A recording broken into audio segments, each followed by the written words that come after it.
Hey, what's up, everybody? This is Agasicles Stamus from GearWorks.com and the E2KG Network podcasting channel on YouTube, back with another episode of Out of the Box. This is my YouTube channel's series on hardware, where I take a new device, or piece of equipment, piece of studio gear, out of the box, spend about 5 or 10 minutes with it, and then try and get on the horn as quick as I can to give you my initial hardware impressions. And then over the next couple weeks, you'll see things on my blog and Twitter as I actually go through the actual product review. But this is just what the experience is like the first few minutes out of the box. Now, every once in a while in some of these videos, there's a bit of a cheat because it's not technically exactly like 5 minutes after out of the box. I actually hooked these speakers that we're going to talk about today up last night and spent a little time with them and already have some general impressions. And we'll go ahead and talk through some of those before I get into the full-blown meat of the review. And actually today, because we have some different recording equipment, we're actually going to go ahead and do some audio tests here, and you can tell me whether or not you're able to detect any semblance of audio quality enough to get a feel for what your own opinion of these speakers are. So today we're going to talk about the Fluance Ai40W powered two-way 5-inch 2.0 bookshelf speakers. This is a set of speakers that are made for turntables, but also PCs, and also for use in a home theater environment. Now, if people are starting to identify with me as a guy who talks a lot about gear that helps out game streamers, why would a game streamer need a high-powered set of speakers? Streamers don't, but at the heart of it all, streamers are also gamers, and I do think that for gaming, particularly PC gaming, that a set of high-quality speakers is a definite must, as well as a really good sound card. Now, at this workstation, I used to have the Logitech, I think the Z506 5.1 speakers, but over the last year, I've really started this conversion to bookshelf speakers. I think they're better in audio quality than, unfortunately, kind of the low-quality speakers that game peripheral manufacturers make, in the name of getting you to surround sound. To give you that capability, sometimes the speaker audio quality, in my opinion, isn't that great. I've actually taken the Z506s down. I'm going to put them at another workstation, and this is another workstation that I will have converted over to bookshelf speakers. Now, Fluance is a Canadian outfit based out of Ontario, Canada. They were founded in 1999, so they've been at it about 19 years. They have a strong audiophile ethos, as you would expect. Their primary competitors are companies like Klipsch, which has also been in the PC game stereo biz for quite some time. Let's try to see if there's anything else pertinent about the company. Warranty on these speakers. Fluance, for some of their speakers, for their passive speakers, does a lifetime warranty. This is a pair of active speakers, so they have a 2-year warranty on them. Actually, one of the speakers is active and the other one is passive. You get 5-inch drivers, 1-inch tweeters. It's a 70-watt amplifier that is built into the cabinet. I really like, one of my impressions is I really like the quality of the cabinet. I got the bamboo cabinet. I think it also comes in like a dark walnut. I think they call the other one black ash. Black ash and natural walnut. These speakers go for about $199 on Amazon, which isn't horrible. There are JBL bookshelf speakers that are about in the same ballpark. The Edifier speakers that I also reviewed for my personal blog and the Rounding Off Infinity channel were about $150, and those Edifiers scale up in their product line to $200 and well above. My Vanatu speakers, which I have at the workstation behind me, are significantly more expensive. They're about twice as much as this set. So this is probably a decent mid-grade quality set is what I'm hoping.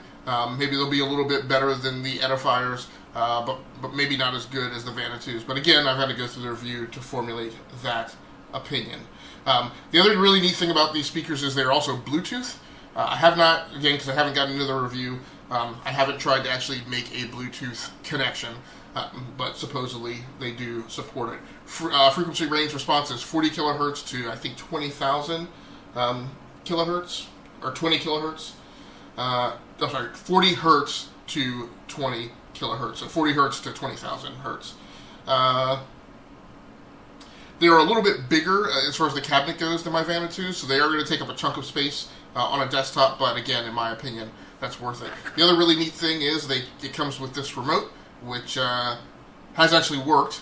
I think my Creative Lab sound card also came with a remote that I've never been able to get working properly, but the remote has, power, mute, volume buttons. It can change the input here from Bluetooth to the RCA jacks in the back. I'm not certain what that button is for. It sounded like it messed with the balance a little bit and maybe flipped balance bias from left to right, but I'm not absolutely certain. Of course, I haven't actually read the instructions. And then you have a treble and a bass controls here. The only problem with these is there's no real way to understand what the upper and lower limits are. Fortunately, what the thing does is there's a little indicator light down here at the bottom of the speaker. When you hit the max and bottom for treble, let's see. So bass you may be able to see it. I'm not sure if it's coming through in the video, but it flashes red when you get to the top or the bottom of the range. I played with it a little last night, and what it is, it's a 10-step treble and bass function. So once you hit it the 11th time, you should see that red light come on. So that is pretty much it for the specs and the details. Let's talk about the cabinet itself a little bit. Again, I got the Lucky Bamboo. I really like that color scheme. It has a manual control up front for volume. Again, you don't get any indicator of what the volume scale really is, so you just do it by ear. There's the indicator light, as I mentioned. If you switch it, again, I don't know if this is going to come through. If you switch it to Bluetooth, it will turn blue. And then if you switch it back to RCA inputs, it will flash orange. Powering it off gives you a red indicator light for a split second there. Or actually, it stays on. That's a weird thing that I saw last night. I guess maybe I understand that paradigm. It's still a little weird to me. It basically goes into a power available indicator. Then when you power it up, it briefly goes orange or amber, and then goes out. I'm not sure what this little pip is. Again, I have not reviewed a ton of speakers. I'm just getting into it. I think that might be to just tell you which side is the powered side. And like I said, this case is, this is a big, chunky, this is a heavy enclosure. Let's go ahead and flip you around to the back here. So on the back, I have my old monster cables back when I was younger and got duped into buying a set of those. But I've kept them around, so I figured what the heck, I'll use these for the connection. This connection is a little different than obviously my Logitech Z506 series. They actually are connected in via this Creative Labs USB sound card in the back here. And all it has as an input is it just has left and right RCA. Then you have the connections for the speakers here. The bottom mounts on this were aligned such that if I had threaded the speaker wire in and just left it, the left and right speaker wire would have been almost touching, which just bothered me a little bit. So I actually crimped one of the speaker wire so it kind of hooks in. There's a hole underneath this that you pass it through, and then I kind of hooked it to keep the wires from being in proximity to each other. Came with speaker cable, obviously. For those of you who don't know, I had to learn this when I hooked this up.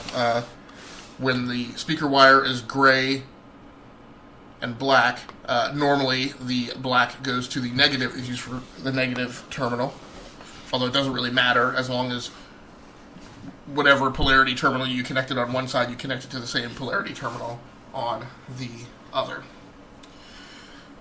So that's a very quick around the horn bit of the case and enclosure for the Fluance Ai40W powered two-way 5-inch 2.0 bookshelf speakers with 70-watt amplifier. So like I said, it came with a power supply, came with a remote, and it came with speaker cable. So let's go ahead and do some very quick audio tests. I Unfortunately, I don't want to get hit with YouTube's DRM crawler, so or YouTube's copyright crawler. So I'm not going to play any copyrighted music. I can't remember what the duration of time it is before it gets considered a public performance, and you can get hit with a copyright violation. I found some Creative Commons music that we're going to play back very quickly.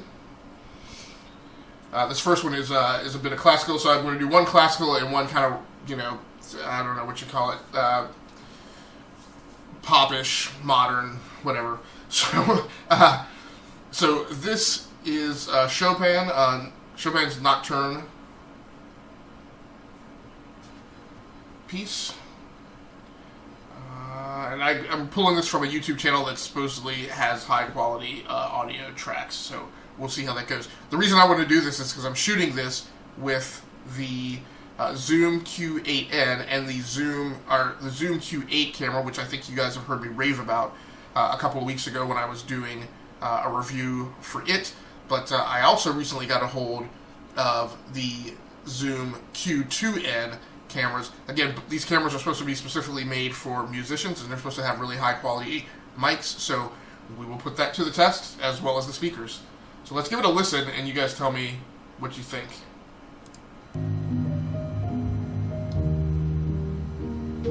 So we'll listen to this for, I don't know, maybe 30 seconds to a minute.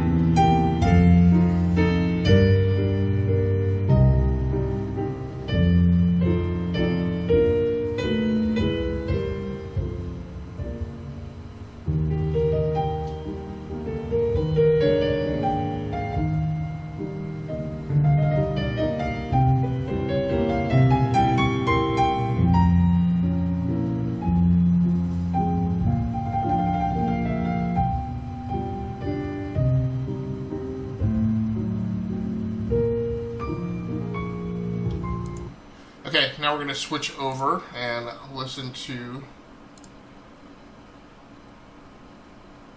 a little instrumental by a guy, I don't know who this person is, but this is supposedly Josh Woodard on YouTube.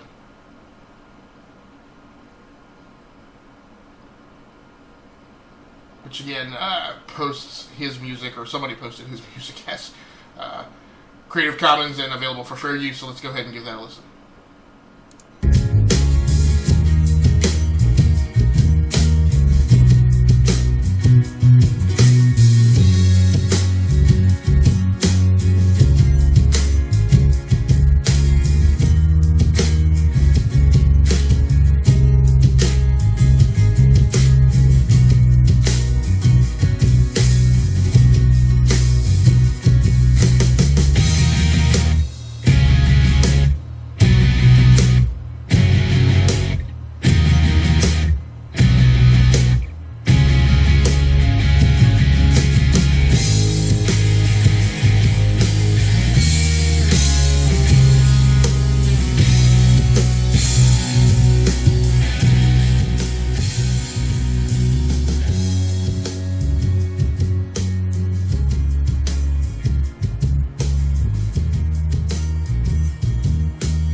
Okay, so I'm not sure how well that turned out. I guess I won't find out until post. But part of the way through there, I turned the volume down a little bit just in case it was looked like it may have been blowing the meters out on the Q2N camera.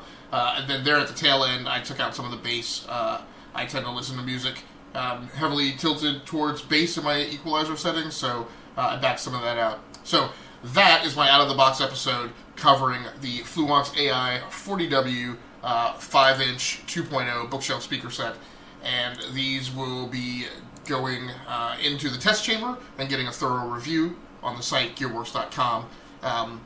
Like I said, right now I've got them connected at Workstation 2, which is my backup gaming PC. So I'm going to be putting it through the test with music, movies, as well as gaming. And really, for me, the principal application is going to be gaming. So we will see how they do. As I mentioned at the outset, normally streamers don't need to be overly concerned about high quality speakers, but I will say when I play with a headset on and I'm using the boom microphone, the noise isolation on a boom microphone, or the vocal isolation, is typically really good about only catching noise that's coming directly from the facing direction of the microphone and not catching the background stuff. And so it's not unusual for me in that setup to be playing the music out of my speakers, because for whatever reason I may not be able to get the in-game audio into the actual headset headphones. So again, hopefully you guys will find this of some use if you're looking at the Ai40Ws or just looking for a pair of speakers. Like I said, keep an eye out for the review. If that's going to do it for me, I'm out of here.